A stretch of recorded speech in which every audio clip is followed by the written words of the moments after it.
The very first children's homes opened in April 2007. And if you look straight across at the sort of yellowy houses, where the dirt is, to the right of that, that row is our very first section. Okay, so we will be going there. And over there they had 8 children with 1 Swazi auntie, and we had 4 boys, 4 girls. And basically what we're trying to do at each stage, we're just kind of reviewing what goes well, what isn't going so well, why, you know, how we can improve. So there was quite a few things over there that weren't working as well as they could. So for example, we realised that having a mixture of girls and boys was not working. Partly just dynamics in the house, but also there was issues just from their backgrounds of some sort of sexualised behaviour. So from that we've realised that we actually have to have single sex houses, and that we'll put siblings in a house next to each other. Also 8 is a lot. So you know, wanting to just go down a little bit just so they have a little bit more attention. So now we're in houses of 6 rather than 8, which is making a big difference. Also over there they had a kitchen, and they were doing their own cooking, but what we were finding was some aunties were brilliant at cooking, some aunties were struggling with cooking, some would come from a background where they didn't know where their next meal would come from, so also here they were kind of hoarding the food. And then others were using up their whole allowance in a couple of days. So we were like, okay, times 2,000, this is not going to be very effective. So they then came up with the idea of having a central kitchen. And from that central kitchen, they would distribute the food to every single site. And on each site, there would be a central dining facility. So the rest of the homes after here don't have kitchens. Okay, so the children have their houses. When it's a meal time, they'll go to the dining room, they eat together as a family, and then they'll go back to their house.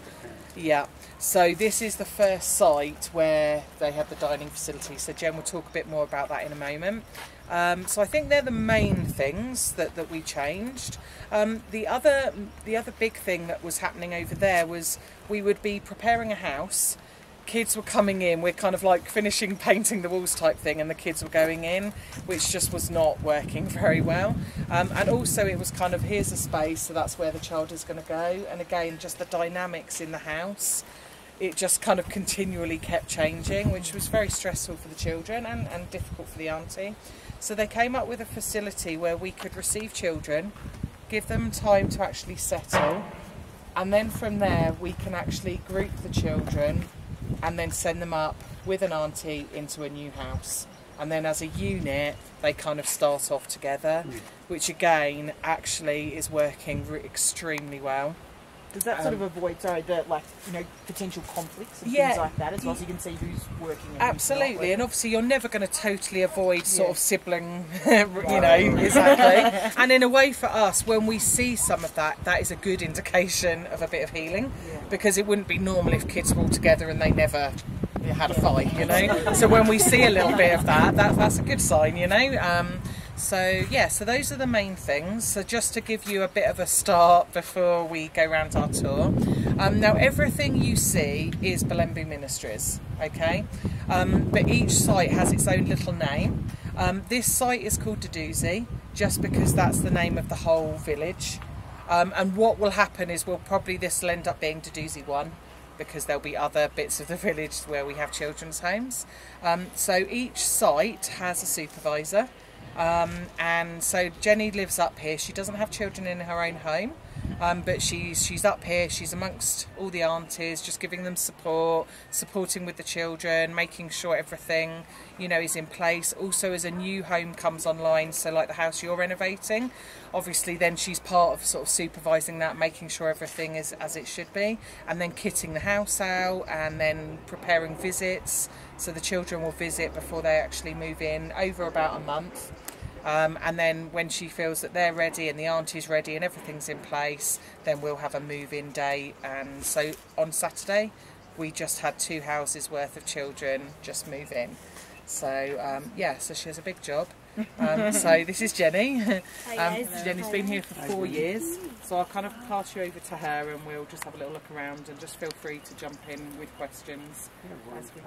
What kind of are you getting, as this is progressing, are you getting an influx of people that, as word gets around, that want for jobs? Well, for anything, because absolutely. Like in South Africa, they were saying there's a large number of people from Mozambique.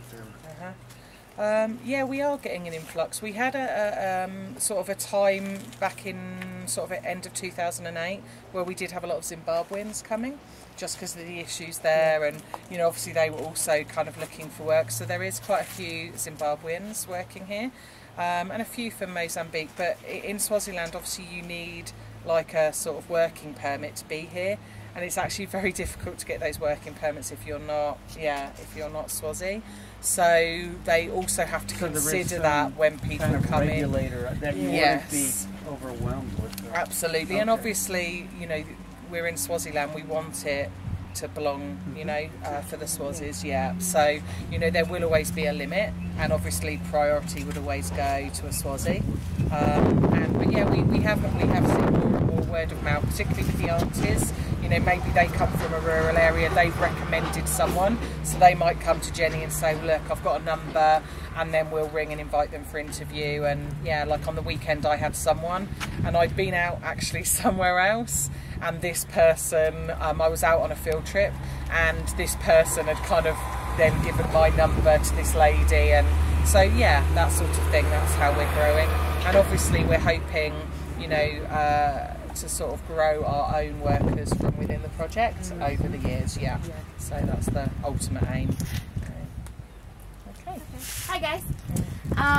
Yeah, so this is the Duduzi project. Back when I started to be supervisor over this area, there were only 5 houses open, and that was back in September 2009. And right now, as of this weekend, we now have 20 houses open with 116 children just in this area alone. So the idea for this kind of Duduzi 1 area is to have about 29 homes open with 6 children in every house. So right now the top line is completely full. This second line, as we'll go down here, we'll look at a house in here, the second line is full. And these are 2 new houses that we had just opened right below us. The house that you guys are actually going to work on is the next one that we're going to open, is right down below here.